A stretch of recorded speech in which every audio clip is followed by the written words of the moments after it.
नमस्कार, स्टेट उत्तराखंड देख रहे हैं आप। मैं हूं आपके साथ विपुल पांडे। खबर लक्सर से है, जहां लक्सर के रायसी रेलवे स्टेशन पर संदिग्ध परिस्थितियों में शव मिलने से हड़कंप मच गया।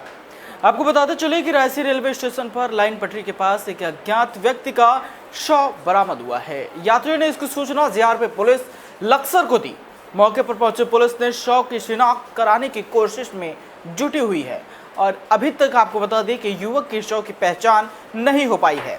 पुलिस ने फिलहाल पंचनामा भरकर पोस्टमार्टम के लिए शव को भेज दिया है। जीआरपी एसआई कालिका प्रसाद ने बताया कि अज्ञात व्यक्ति का शव मिलने की सूचना प्राप्त हुई थी, जिसके आसपास के लोगों से शिनाख्त कराने की कोशिश की गई, लेकिन युवक की पहचान नहीं हो पाई। युवक की उम्र लगभग 50 वर्ष है। व्यक्ति का शव लाइन की पटरी के पास मिला है। शरीर पर कई चोट के निशान युवक के नहीं है। आपको बता दें कि युवक बरामद किया गया है और अंदेशा लगाया जा रहा है कि किसी ने हत्या करके उसके शव को फेंक दिया है।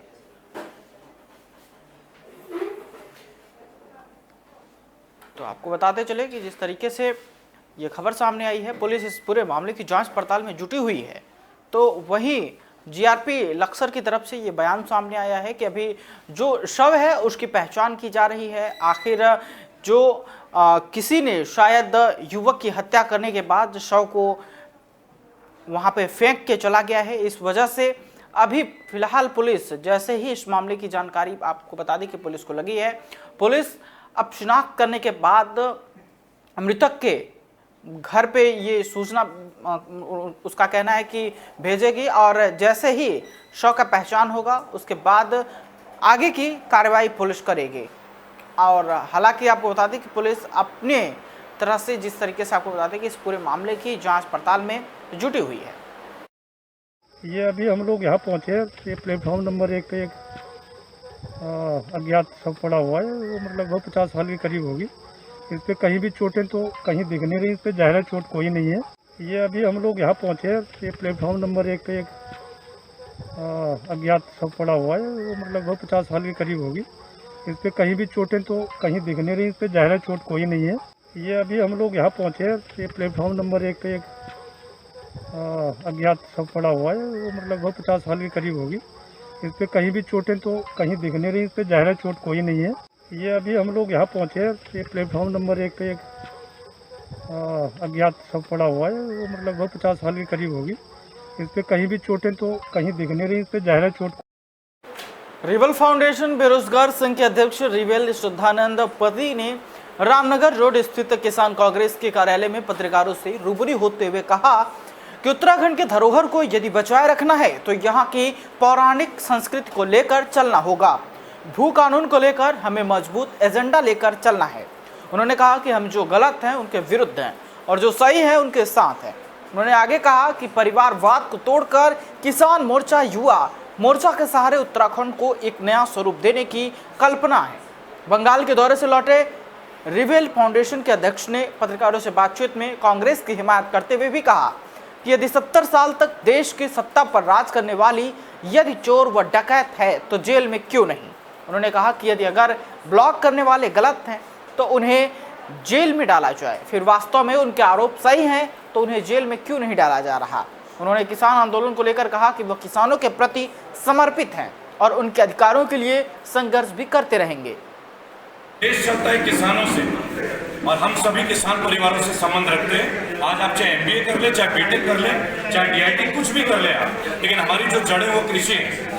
मैं देश भर के दौरे में रहा हूँ, आपने मुझे तमाम चैनलों पर देखा भी होगा, लेकिन अभी देवभूमि उत्तराखंड के दौरे में जब मेरे युवा साथी जब शशांक की बात आई और दिल्ली में हमारे किसान आंदोलन में मुलाकात हुई पूरी टीम के साथ, तो मैंने इन्हें एक वादा किया था कि मैं आपकी टीम के साथ मिलूंगा और अगर आप लोग एक सही तरीके से काम करें तो किसान की आवाज़ यहाँ से नहीं केवल कि उत्तर भारत के कोने कोने में, दक्षिण भारत, पूर्वी भारत और पश्चिमी भारत, जहाँ भाषा का एक बहुत बड़ा डिफरेंस है, पर खेती तो किसान नहीं करता है, मिट्टी में मिट्टी तो वही होता है। तो यहाँ से किसानों का एक आगाज है और इस बैड गवर्नेंस के खिलाफ आज आप देख रहे हैं कि किस तरह सरकारी पदों का दुरुपयोग हो रहा है। देश चलता है किसानों से और हम सभी किसान परिवारों से संबंध रखते हैं। धरती पर भगवान का रूप कहे जाने वाले डॉक्टर अब किसी शैतान से कम होते हुए नहीं दिखाई दे रहे हैं। काशीपुर में लगातार डॉक्टरों के ऐसे चेहरे सामने आते दिखाई दे रहे हैं जिन्हें देखकर आप दंग रह जाएंगे, जिन्हें पैसों का इतना लालच है कि मरीजों की जिंदगी से खेलते हुए दिखाई दे रहे हैं। ऐसा ही मामला एक बार फिर सामने आया है काशीपुर के प्रकाश अस्पताल पर। मरीज की मौत के बाद परिजनों ने जमकर हंगामा काटा और सड़क पर जाम लगाकर हाई वोल्टेज ड्रामा कर अस्पताल के खिलाफ जमकर नारेबाजी की। परिजनों का आरोप है कि डॉक्टर की लापरवाही से युवती की मौत हुई है। परिजनों ने प्रकाश अस्पताल पर आरोप लगाते हुए कहा कि हमारे मरीज की डेड बॉडी कई घंटों से नहीं दी जा रही। वहीं अस्पताल संचालक डॉक्टर अरविंद शर्मा ने अपना पल्ला झाड़ते हुए कहा कि अस्पताल द्वारा कोई भी लापरवाही नहीं बरती गई है, सही उपचार किया गया है और आरोप जो है निराधार है। वहीं सूचना मिलने पर पुलिस मौके पर पहुंच गई और मृतक के शव को कब्जे में लेकर पोस्टमार्टम के लिए भेज दिया है। पुलिस ने कहा है कि परिजनों की तहरीर आने के बाद अग्रिम कार्रवाई की जाएगी।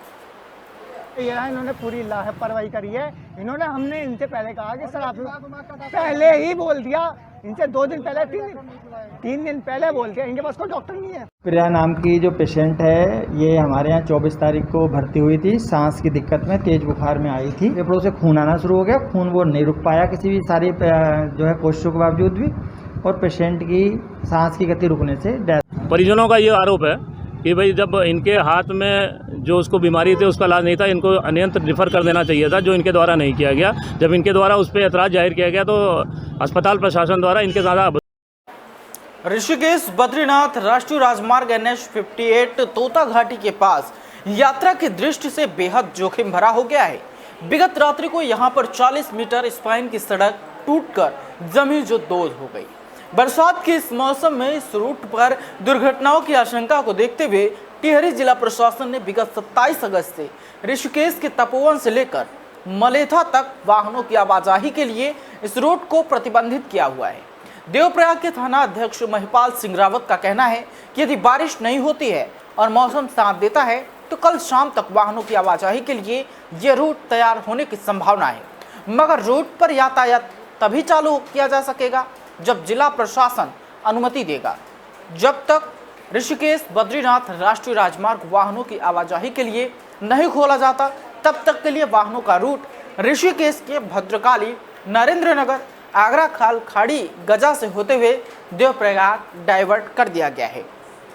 बहरहाल इस रूट पर पिछले 27 अगस्त से वाहनों के पहिए जाम। खाड़ी गजा के रूट से यात्रियों को आवाजाही में जहां 1.5 गुना समय अधिक लग रहा है तो वहीं उन्हें वाहनों का अतिरिक्त किराया भी भुगतना पड़ रहा है। आपको बता दें कि यह रूट वाहनों की आवाजाही के लिए कब खुलता है और फिर से जिला प्रशासन इस रूट पर वाहनों के चलाने की अनुमति कब देता है, इसी पर सबकी निगाहें टिकी हुई हैं।